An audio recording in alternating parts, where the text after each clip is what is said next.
Yes, yes, yo! Hello, guys. Welcome back po ulit sa akin channel, guys. Ngayon po ay gagawa tayo ng reaction video dito po sa vlog ni, or kung sa channel ni Bisag Walay Nangutana TV. So kung bago pa lang po kayo sa channel na ito, please subscribe po sa Anak ng Hipon. Ngayon po ay gagawa tayo ng vlog na reaction video po tungkol sa history ng sound system dito sa Visayas. So, bago po pala, ito pong channel na ito ay kay Bisag Walay Nangutana TV. Paki-subscribe na lang po ang kanyang channel. Meron po siyang 373 uh, subscriber po. So, pakidagdagan na lang po ang kanyang subscribe at sa mga video po na ina-upload niya. So guys, umpisa na po natin ang history ng sound system sa Visayas, kung saan po nag-umpisa ang sound system dati. Here we go.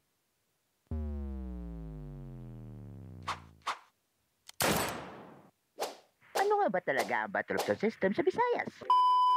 5, 4, 3, 2, 1. Ito po ay isang battle of sound system na kailan lang ginanap sa Bangkasan, San Remigio, Cebu City. Ito po ay nilahukan ng tatlong malalaking sound system sa Cebu at isa sa Iloilo. Pero bago ang lahat, ano nga ba ang history ng sound system dito sa Visayas?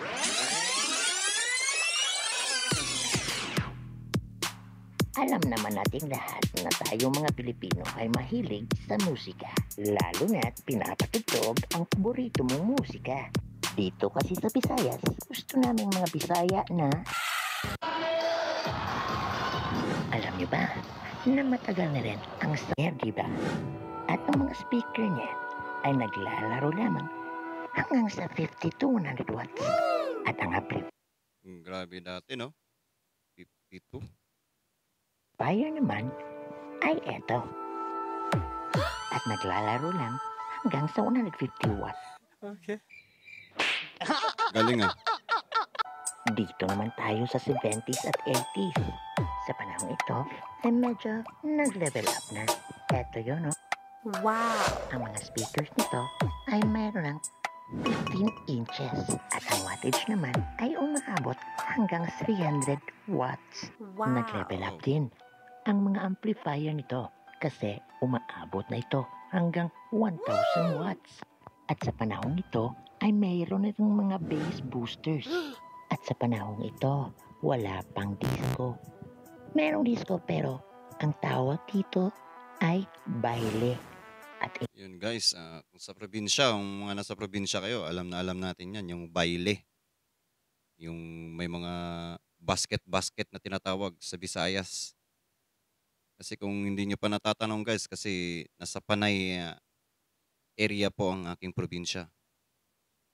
Located po yan dyan sa pagitan ng Antique at Iloilo, Capiz. So for shortly po, taga-Aklan po ako. in terms naman sa mga lights, wala pang lights na ganyan. Kasi ang disco nila noon ay napakaliwanag. At sa panahon ito, hindi masyado importante ang bass. Kasi mas importante Yun, narinig nyo, hindi daw importante ang bass nung panahong yun. So paano naman ngayon? dito ang mid. Sa panahong ito ay napakauso ng tinatawag naming trompa. Tinatawag ito sa Ingles na horn. Trumpa. Wala pang sound system nito o tinatawag namin dito sa Visayas na Desco Mobile. Kung meron man, pang bahay lang. Wait a minute! Dito na lumabas ang paggawa ng J-Box. Yun, J-Box. Eto, tingnan nyo. Shout out nga pala sa may-ari ng Disney. Magpo J-Box, 40 years na sila in service. At ang ginagamit ng mga speakers nito ay maliit. Meron na rin lumabas ng mga professional amplifiers. Kasi sa panahon ito, marami ng mga technician na nagba na lumabas na rin ito. Yung W-Box o tinatawag. At sa panahong ito, dito mismo sa Cebu, meron ng mga showdown sa mga disco mobile kung saan ang mananalo ay siyang tutugtog sa buong araw ay tinatawag na back to back. In short, hindi talaga nanggaling sa Cebu ang salitang Battle of Sound System. So, saan ba talaga nanggaling ang Battle of the Sound System? Hindi, sa Iloilo. Yun, Take note Iloilo yan, talaga. ha? Ayun, dumaan ang maraming taon. Aling Belgium. At nang dumating ito sa Pilipinas ay tinangkilik talaga ito ng mga taga-Visayas. Kasi sa forma pa lang, panalo. Napaka-professional Ito pala yung Sherwin Vega na original, guys. Oh. Medyo may pa-curve yung kanyang harapan. Ayan, oh. Sherwin Vega. So, bali, yung box ngayon na MCB or modified Sherwin Vega ay bali dito yata ginaya. Kung hindi ako nagkakamali, guys, siguro dito ginaya, no? naman talaga ng forma. At sa panahong ito, ay nagsimula na rin lumuma ang J-Box. Kaya napilitan na tuloy ang mga may-ari ng mga disco mobile na mag-upgrade ng ganito. Kasi napakalayo ng tunog sa J-Box at ng Sherwin Vega. At alam niyo ba, hindi lang box ang dapat palitan, pati yung speakers at amplifiers. Ang kailangan kasing speaker na gamitin ito ay 18 inches. Nagsilabasa na rin ang mga speakers na dual magnet para sa bass. Dito rin nagsimula na hindi na masyadong nagagamit ang mga DIY na mga amplifiers kasi Oo. Sa katunayan, dati nung sumasama pa ako sa sound system, madami talagang DIY. Yung tinatawag nilang BGS amplifier. BGS ba yun? Kung hindi ako nagkakamali, guys, BGS amplifier. Yun yung mga DIY na assemble amplifier dati na ginagamit. Yung mga radyo puno yan. Ganyan po yung setup dati. Yung history po. Napakalayo na po talaga ng narating ng larangan ng sound system ngayon, yung mga technology, yan. mas mabuting gamitin ito yung mga professional amplifiers na kayang mag-drive sa mga speakers na gamit nito. Ang mga speakers kasi na ginagamit nito ay nagre-range ng 1,200 watts, 1,800 watts, 3,000 watts. Meron ding umaabot hanggang 5,000 watts. O, di ba? O diba? Ang O, di ba? Dati, 100 watts. Sikat ka na sa inyo, may 100 watts ka. Ang lakas na ng sound system mo niyan. Eh ano pa kaya ngayon? Pabunggahan na talaga. Pasakitan ng dibdib ng baho. layo lang nung J-Box pa. Pero,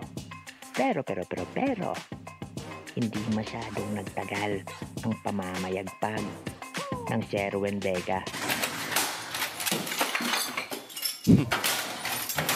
Inilabas lang naman kasi ang kapatid ng Sherwin Vega, si MCB, Hey, that's pretty good. o ang modified Sherwin Vega.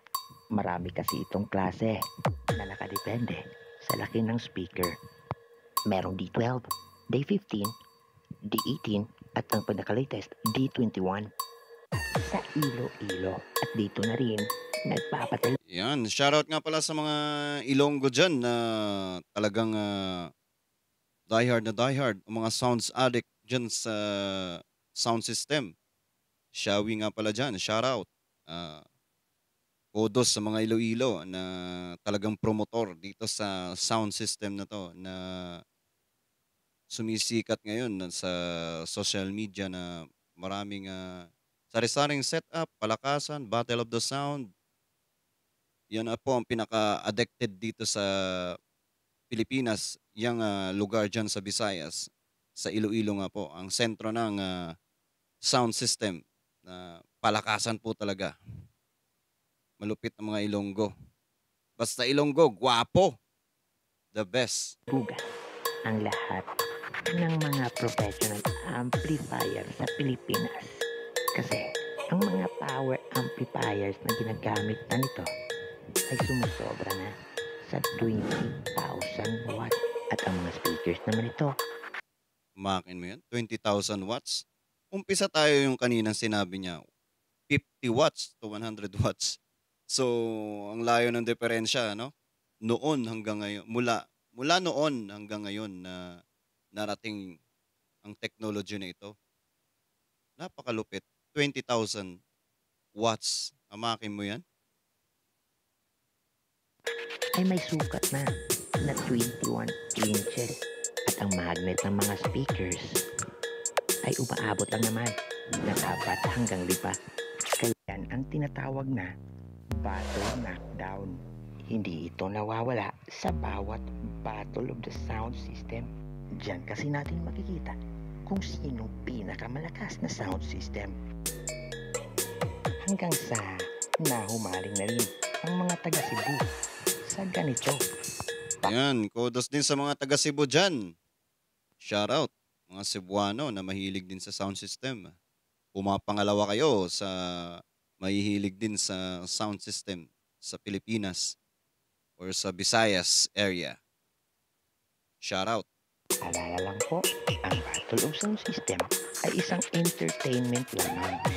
Huwag na po tayong magbangayan kung saan at sino ang may malaki each other. Once again po, ang content ko pong ito ay sariling research.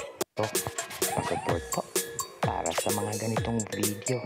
Hanggang sa muli mga kaibigan, maraming salamat.